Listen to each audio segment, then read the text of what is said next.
മുറിയക്കണ്ണിയിൽ നിർമ്മിച്ച ജുമാ മസ്ജിദ് അഖിലേന്ത്യ Ahmadiyya additional executive director ഉദ്ഘാടനം ചെയ്തു. അഹമ്മദിയ മുസ്ലിം ജമാഅത്ത് മുറിയങ്കണ്ണിയിൽ പുതുതായി പണികഴിപ്പിച്ച ജുമുഅ മസ്ജിദ് അഖിലേന്ത്യ Ahmadiyya additional executive director Maulana Hafiz Makhdoom Sharif Sahib വിശ്വാസികൾക്കായി സമർപ്പിച്ചു.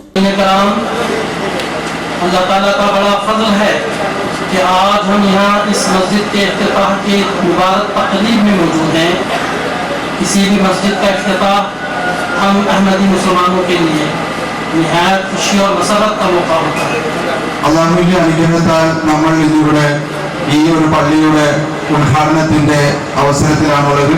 ഏതെങ്കിലും ഒരു പള്ളിയുടെ ഉദ്ഘാടനം എന്ന് പറയുന്നത് നമ്മെ സംബന്ധിച്ചിടത്തോളം വളരെയധികം അനുഗ്രഹീതമായിരിക്കുന്ന വളരെയധികം സന്തോഷകരമായിരിക്കുന്ന ഒരു അവസരമാണ്.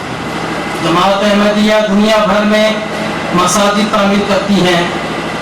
सियाह बरे आजम कहलाने वाले अफ्रीका में भी हमारी मसाजिद के रोशन मीनार नजर आते हैं और यूरोप और अमेरिका की तहरीक और इलाहाद की सरजमीनों में भी ज़ियाफ़ाशियाँ कर रही हैं.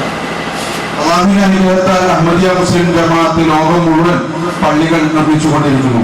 ഇരുണ്ട ഭൂഖണ്ഡം എന്നറിയപ്പെടുന്ന ആഫ്രിക്കയിൽ ചടങ്ങ് ജില്ലാ അമീർ എച്ച് സുലൈമാൻ കാവശ്ശേരി അധ്യക്ഷത വഹിച്ചു. അഹമ്മദിയ അഖിലേന്ത്യാ press and media incharge Maulana K Tariq Ahmad Sahib Qadian, V K Sreekandan MP, advocate N Shamsuddin MLA, ജില്ലാ അമീർമാരായ K Abdul Aziz Kannur, KM Ahmad Koya Kozhikode, TK Ameer Ali Malappuram, TK Abubacker Ernakulam, M Abdullah Kollam, ജില്ലാ ഇൻചാർജുമാരായ മൗലവി K കമറുദ്ദീൻ പാലക്കാട്, മൗലവി K അബ്ദുസലാം കോഴിക്കോട്, മസ്ജിദ് committee president AP Muhammad Ismail, Maulavi P Noushad എന്നിവർ പ്രഭാഷണം നടത്തി. കേരളത്തിന്റെ വിവിധ ഭാഗങ്ങളിൽ നിന്നായി 1000-ഓളം പേർ ഉദ്ഘാടന സമ്മേളനത്തിൽ സംബന്ധിച്ചു.